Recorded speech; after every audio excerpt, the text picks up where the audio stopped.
So guys નમસ્કાર, હું છું આપનો મિત્ર નરેશ ભુલ્લર.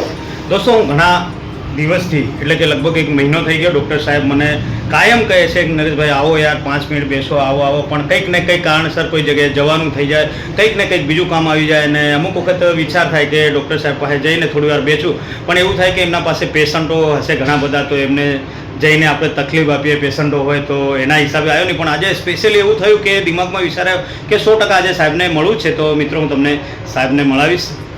મારા ખાસ એવા મિત્ર જેવા જ છે, પણ રેગ્યુલરી તો મળતા નથી, પણ ક્યારેક ક્યારેક મળીએ છીએ. એમનો ખૂબ ઉત્સાહ છે અને મને મળવાથી એમને ખૂબ આનંદ થાય છે દોસ્તો. એટલે આજે હું એમને સ્પેશિયલી મળવા આવ્યો છે, તો એમની હું મુલાકાત કરવા બન્યા રહેજો દોસ્તો. તો અમારા ખાસ મિત્ર એવા ડૉક્ટર સાહેબ જે અમને ખૂબ દિલથી યાદ કરે છે, એટલે આજે હું એમને મળવા આવ્યો. દિલથી કોઈ યાદ કરતું હોય તો ખરેખર મળવું જોઈએ. જીવન એકવાર મળ્યું છે, આ જીવન નથી, આ જીવન છે દોસ્તો. એટલે ડૉક્ટર સાહેબના મંતવ્યો કંઈક એ એમના વિશે જણાવશે અને મારા વિશે પણ જણાવશે દોસ્તો. આ છે નરેશ છે જાળતનો ખાકરિયા પડ્યોનો. ઘણી મહેનત કરે છે સોશિયલ મીડિયામાં અને લોકોનો ફાયદો થાય અને લોકોનું જીવન સુધરે એના માટે પ્રયત્નો કરે જ છે. અવારનવાર હું કહેતો બી હોઉં છું કે નરેશ આપણા એરિયામાં આ કામ કરો, તે કામ કરો. નરેશ ઓલવેઝ તૈયાર હોય છે અને અમારા એરિયાની વિશેષતાઓ બધાને કહે છે સોશિયલ મીડિયામાં કે આપણે અમારા એરિયામાં આ વિશેષ છે, અતિ વિશેષ આ છે, આ અતિ વિશેષ છે. એમાં નરેશે ઘણી મહેનત કરી છે અમારા એરિયામાં. આજે નરેશ આવ્યો દવાખાને કે ડૉક્ટર સાહેબ આપણે આજે વિડીયો ઉતારીએ. મેં તો ઉતારો કંઈ નહીં. નરેશનું કામ ઘણો ભોળો છોકરો છે બિલકુલ, અને શું કે પેલો નિખાલસતા પણ જે બી એ મનમાં કહી દે કે આ છે તે છે. પણ નરેશ હવે સુધરી ગયો છે પહેલાં કરતાં અને સોશિયલ મીડિયામાં ઘણો જ એક્ટિવ છે. આજે નરેશ આવ્યો કે ડૉક્ટર સાહેબ આપણે જે વર્ષોથી કરીએ છીએ આપણા દવાખાનામાં એ આપણે મેસેજ આપીએ લોકોને.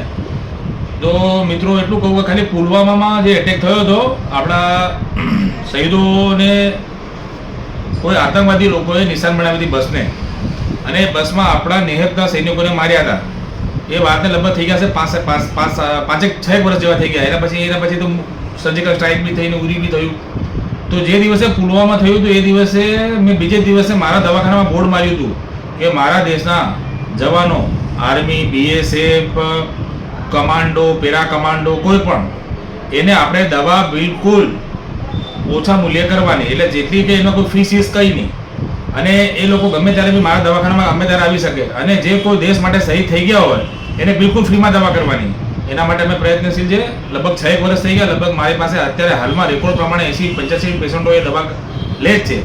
અને એની સાથે ગરવી ગુજરાતના બી સૈનિકો દવા કરવા આવે છે. ગરવી ગુજરાત સૈનિકો એટલે મીન્સ કે આપણા ગુજરાતના પોલીસ મિત્રો આવે છે, એમાંથી દાહોદના જેટલા બી છે આપણા મિત્રો એ બધા આવે છે દવા કરાવવા માટે. દરેક પેલો પુલવામાવાળું બોર્ડ દેખાડે ને, આ ઇન્ડિયન આર્મીનો બાર દરવાજો પર. તો દોસ્તો, આ જે ઇન્ડિયન આર્મીમાં એટલે કે આપણા જવાનો જે સેવા કરે છે એના માટે એમને આ સ્પેશિયલી બોર્ડ પણ મારી મૂક્યું છે. તમે જોઈ શકો છો, તમે બોર્ડ પણ જોઈ શકો છો. નિઃશુલ્ક સેવા ડૉક્ટર સાહેબ કરતા રહે છે લગાતાર, કાયમ માટે ક્યાંક ને ક્યાંક જ્યાં પણ લોકોની જરૂર પડે ત્યાં આ સેવા કરે છે. દોસ્તો, બોર્ડ જોઈ શકો છો. ડૉક્ટર સાહેબે કીધું એટલે સ્પેશિયલી તમને જોડાયું છે. તો હજુ પણ કંઈક ડૉક્ટર સાહેબ બાકી નરેશ છે ને, નરેશ મારો એરિયો એવો છે કે હું જાતે લબાનો છું. નરેશ પોતે આદિવાસી ભાઈ છે, પણ અમારમાં એવું કંઈ નહીં મળે ભાઈ. આ ભીલ ને હું લબાનો ને એવું કંઈ નહીં મળે. એક થાળી બેન કહીએ કોઈ લેવા દેવા મળે એ લોકોનો જેનો વિષય જે કરે. બાકી અમે જ બધા એક જ છે કમ્પ્લીટ. નરેશનું કામ પર હું જાઉં, મારું કામ પર નરેશ આવે. અમારે એવું કંઈ લેવા દેવા મળે. અમે બધા વર્ષોથી અમારા બાપ દાદા મરી ગયા એના કામ કરી અને અમે બી હાથે રહેવું. અમારા પૂર્યા બી નહીં રહે. અને આ દાહોદ છે, આ અમારું દાહોદ છે, નરેશનું દાહોદ, મારું દાહોદ, અને અમારા બધા ભીલોનું દાહોદ ને લબાનાનું દાહોદ. કોઈ લેવા દેવા નહીં મળે ભાઈ. આ લોકો અમતા કહે કે પેલા ભીલ ને પેલા લબાના, પેલા વાણિયા, પેલા બામણ.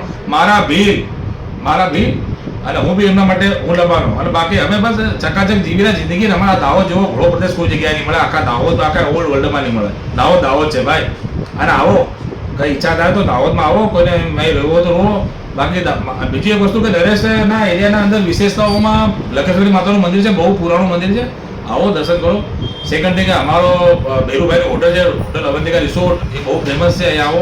ત્રીજું કે અમારા કેદારનાથ મહાદેવ મંદિર.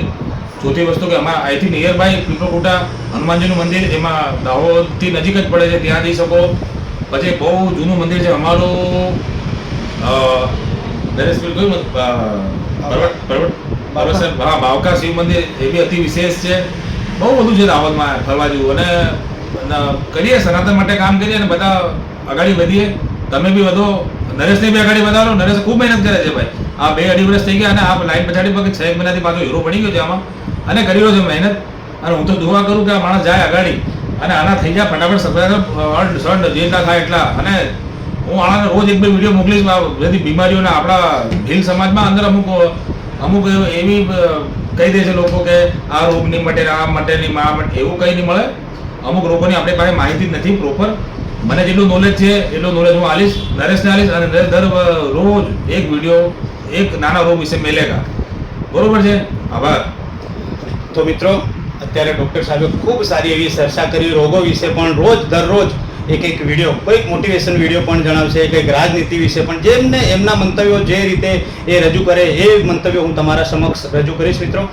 જેથી ડૉક્ટર સાહેબ એક એવા વ્યક્તિ છે જ્યારે મને ઘણી વખત થાય કે યાર એમને જઈને મળવું, થોડી વાર બેસું, પણ ઘણી આ વિચારો મેં તમને અત્યારે જણાવ્યા એ પ્રમાણે વિચારો આવી જાય કે કોઈ પેશન્ટો બેઠા હશે ત્યાં, એના હિસાબે પણ હું નથી આવતો દોસ્તો. તો લગાતાર એમના વિડીયો મારી આ સુપરસ્ટાર દેશપ્રેમી ચેનલમાં આવતા રહેશે. જેથી મને સપોર્ટ કરો મિત્રો, કેમ કે આવા ડૉક્ટર સાહેબ જેવા જો કદાચ મને સપોર્ટ કરતા રહેશે તો હું ભવિષ્યમાં આવનાર સમયમાં અમારા ગામ માટે પણ ઘણી બધી એવી સારી સેવાઓ કરવા માગું છું, તેમજ જરૂરિયાતમંદો દરેક લોકોની હું સેવા કરવા માંગુ છું મિત્રો. જેથી મારી આ સુપરસ્ટાર દેશપ્રેમી ચેનલને સપોર્ટ કરતો દોસ્તો. અને બીજી એક વસ્તુ, નરેશ મને કહેતો કર્યો એટલે નથી કહેતો, બાકી આ માણસ દિલથી ઘણો સાફ છે અને હકીકતના અંદર આ માણસ પાસે કંઈક આવી ગયું થોડું ઘણું તો લોકોના કામ કરેગા. મને એટલે ગેરંટી, આ એના ઘરના કામ નહીં કરે, 100% ગેરંટી. આ લોકોના જ કામ કરેગા. જે બી પૈસા આવેગા, કંઈ બી આવેગા, નાના માણસને ભણાવેગા કે છોકરાઓને મદદ કરેગા, કોઈ દવાખાના મદદ કરેગા. આ માણસ 100% બધા માટે મદદરૂપ જ છે અમારા એરિયામાં ભાઈ. પણ હજુ આના કંઈક નથી ચાલતું, પણ હવે ચાલેગા ચકાચક. હર હર મહાદેવ.